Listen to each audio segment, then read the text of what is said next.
कौन है वो सचिन रविंद्र जिसने 23 साल की उम्र में तेंदुलकर के रिकॉर्ड की बराबरी कर ली?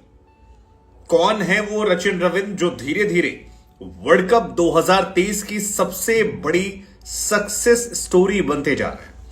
कौन है वो सचिन रविंद्र जिसने सिर्फ सचिन तेंदुलकर का नाम नहीं लिया बल्कि उनके रिकॉर्ड्स पर भी धावा बोलना शुरू कर दिया है और वर्ल्ड कप के उनके दो बड़े रिकॉर्ड को आज अपने नाम कर लिया? ऑस्ट्रेलिया वर्सेस न्यूजीलैंड, कमाल का मैच, एक ऐसा मैच जिसने सारे नाखून खत्म करवा दिए लोगों के, क्योंकि लोग नाखून चबा रहे थे, इतना ज्यादा अच्छा मैच चल रहा था। इस मैच पर लोगों की सांसें टिकी हुई थी, लेकिन जब ऑस्ट्रेलिया ने 388 बनाए तो ये लगा कि मैच पूरा चला गया है ऑस्ट्रेलिया की तरफ और इस मैच में केवल फॉर्मेलिटीज बाकी है, क्योंकि 388 के बाद क्या होता? कुछ नहीं होता यार, इतने स्कोर तो कभी बने ही नहीं किसी वर्ल्ड कप मैच में।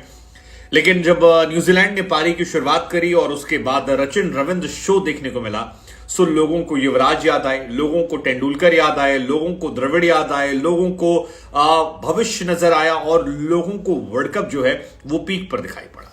युवराज इसलिए याद आए क्योंकि युवराज जैसे शॉट्स जो हैं वो सचिन रविंद्र लगा रहे थे, युवराज जैसी स्माइल, युवराज जैसे शॉट्स सचिन और द्रविड़ इसलिए याद आए क्योंकि सचिन और द्रविड़ जो हैं वो इनके नाम में जुड़े हुए, और ये कहानी शायद आपने सुनी भी होगी, नहीं सुनी होगी तो एक बार फिर हम आपको सुनाएंगे कि तो बाबू सचिन की कहानी है कि इनके पिताजी को सचिन और द्रविड़ बहुत पसंद थे और इंडिया छोड़कर जाने के बाद कुछ इंडिया का वो रखना चाहते थे, तो उनको लगा ज्यादा कुछ नहीं, लेकिन जब लड़का हमारा हुआ तो उसको नाम ही देते।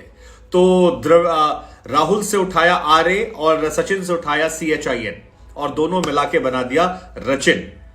रविंद्र जडेजा के साथ जो पहली बार ये खड़े हुए थे और इनकी तस्वीर आई थी रविंद्र और इधर जडेजा, तो काफी वायरल हुई थी, लेकिन अब इनकी पहचान किसी और की परछाई से नहीं है, अब इनकी खुद की पहचान है। इस मैच में इन्होंने रिकॉर्ड जो बनाया वो ऐतिहासिक है, क्योंकि मास्टर ब्लास्टर सचिन तेंदुलकर दुनिया के इकलौते प्लेयर हैं जिन्होंने 23 साल की उम्र में वर्ल्ड कप में 2 शतक ठोका था, और दूसरा खिलाड़ी वर्ल्ड क्रिकेट में सिर्फ सचिन रविंद्र।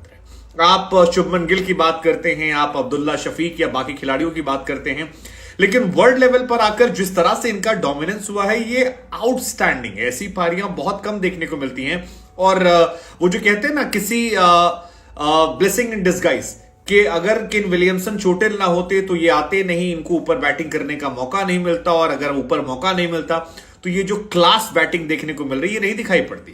पहला मैच था, केन विलियमसन बाहर थे, इनको ऊपर प्रमोट कर दिया गया, 96 गेंद पर 123 रन ठोक दिए और बताया कि कितना दमखम ये रखते हैं, और जबरदस्त वहीं से दिखाई पड़ गया था। हालांकि उससे पहले भी जो आपके ट्रायल मैचेस हुए थे, ट्रायल मैचेस में सचिन रविंद्र ने दिखा दिया था कि पूत के पांव पालने में कैसे नजर आ रहे हैं, और वहां पर भी जब पाकिस्तानी गेंदबाजों की उन्होंने पिटाई की थी तो ये क्लियर हो गया था कि इस बंदे में बहुत दमखम है। लेकिन इंग्लैंड के सामने फर्स्ट मैच में शतक, वर्ल्ड कप डेब्यू में शतक, वो अपने आप में एक रिकॉर्ड। उसके बाद आज ऑस्ट्रेलिया के सामने जबरदस्त बल्लेबाजी, और इसी बल्लेबाजी के साथ इन्होंने एक रिकॉर्ड अपने नाम और कर दिया कि तेंदुलकर के बाद ये इकलौते खिलाड़ी हैं जिन्होंने 23 साल की उम्र में 400 प्लस रन वर्ल्ड कप में बनाए।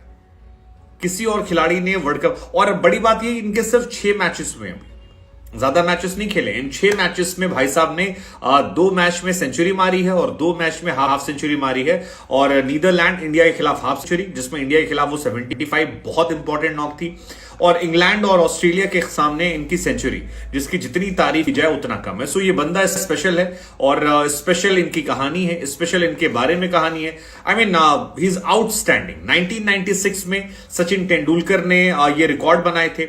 97-8 में इनके पिताजी तेंदुलकर के फैन हुआ करते थे, और 99 के आसपास इनका जन्म हुआ था जब इनका ये नाम रखा गया था। सो ये कहानी बड़ी इंस्पायरिंग है कि तेंदुलकर को देखकर जिन्होंने सीखा, मतलब इनके पिताजी ने जो सोचा वो रिकॉर्ड आज इन्होंने अपने पिता को समर्पित किया तेंदुलकर को लेकर। मुझे लगता है इस साल IPL में इन पर पैसों की भरमार होने वाली है, लोग इनके पीछे पागल होने वाले हैं, क्योंकि रिकॉर्ड्स और टैलेंट। इस पारी के साथ ही सचिन रविंद्र वर्ल्ड कप में टॉप 5 प्लेयर में भी आ गए हैं, क्योंकि क्विंटन डिकॉक फिलहाल टॉप पर हैं, डेविड वार्नर 2 पर हैं, मार्करम 3 पर हैं, विराट 4 पर हैं, और 5 नंबर पर ये आ गए हैं जो लगभग 350 रन बना चुके हैं। कमाल इनकी ये भी कहानी। लेकिन सचिन रविंद्र के बारे में अगर आपको जानना समझना है तो आपको थोड़ा पहले चलना पड़ेगा। जैसा कि हमने आपको बताया कि फादर जो थे वो इंस्पायर थे तेंदुलकर और द्रविड़ से, और उन्हीं से इंस्पायर होकर इनका नाम रखा गया। अंडर 19 में इन्होंने काफी परफॉर्मेंस दी है। एक जमाने में इन्होंने तमाम खिलाड़ियों के साथ खेला है, शुभमन गिल के साथ ही खेल चुके हैं। इनकी फैमिली जो है वो बैंगलोर में रहा करती थी, कर्नाटक के बैंगलोर में। और पिता जो है रविंद्र कृष्णमूर्ति जी, वो 90s में बैंगलोर से न्यूजीलैंड शिफ्ट हुए थे, सॉफ्टवेयर सिस्टम आर्किटेक्ट वहां पर हैं। और जब वहां पर गए तो क्रिकेट जो था वो इनके अंदर से नहीं गया। फादर भी एक जमाने में क्रिकेटर बनना चाहते थे, लेकिन क्रिकेटर नहीं बन पाए। तो जब 1999 में इनका जन्म हुआ तो अपने क्रिकेट के सपने को यहां पर इन्होंने अपने बेटे पर डाल दिया। जैसा कि हमने आपको बताया कि 96 में ही तेंदुलकर ने 400 प्लस वाला रिकॉर्ड बनाया था, द्रविड़ उस टाइम छाए हुए थे। सो वहीं से इन्होंने नाम उठाया और अपने बेटे को लेकर ये नाम जो है ये लगा दिया। फादर भी बैंगलोर में क्लब क्रिकेटर थे और काफी समय तक इन्होंने क्लब क्रिकेट खेला था।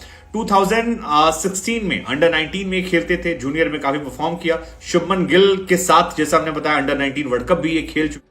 और बड़ी बात यह कि रचिन की अभी तक हमने सिर्फ बैटिंग देखी है, बॉलिंग नहीं देखी है। रचिन ने अंडर 19 में बॉलिंग में भी बहुत इंप्रेस किया है और टेस्ट क्रिकेट में जब इन्हें लाया गया था तो ये एज अ बॉलर भी, प्रॉपर बॉलर भी ये हैं।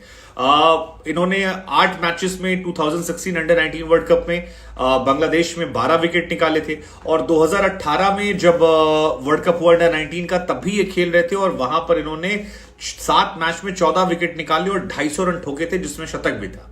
2016 में जब इन्होंने वर्ल्ड कप खेला था तब ईशान किशन, ऋषभ पंत, वॉशिंगटन सुंदर, तमाम खिलाड़ी जो हैं ये टीम इंडिया का हिस्सा थे। और इस बार शुभमन गिल के साथ ये खेल चुके थे और काफी ज्यादा इंप्रेसिव ये रहे हैं। फिर सितंबर 2021 में T20 में इनका डेब्यू होता है। फिर इंडिया के सामने टेस्ट मैचेस में इनका डेब्यू होता है। 17 नवंबर को इनका टेस्ट डेब्यू रहा और काफी ज्यादा वहां से लाइमलाइट मिली। लेकिन तब ये परछाई बनकर खेल रहे थे, अब ये परछाई बनकर नहीं खेल रहे हैं, अब ये एक फ्रंट प्लेयर बनकर खेल रहे हैं। और मुझे लगता है कि आने वाले टाइम में न्यूजीलैंड के लिए ये सबसे ज्यादा बड़े प्लेयर बनने वाले हैं, क्योंकि जिस तरह का टैलेंट इनका है, जिस तरह का टेम्परामेंट इनका है और जिस तरह से इन्होंने अपने आप को बड़े स्टेज पर प्रूव किया, ये कमाल है। मतलब इस मैच में के बाद रचिन रविंद्र के अगर आप फैन नहीं बनते हैं तो सोचने वाली बात है, क्योंकि प्रेशर मैच, ऑस्ट्रेलिया के सामने मैच और ऑस्ट्रेलिया के सामने मैच में परफॉर्मेंस देना, 23 साल की उम्र में बड़े मन पे शतक मारना,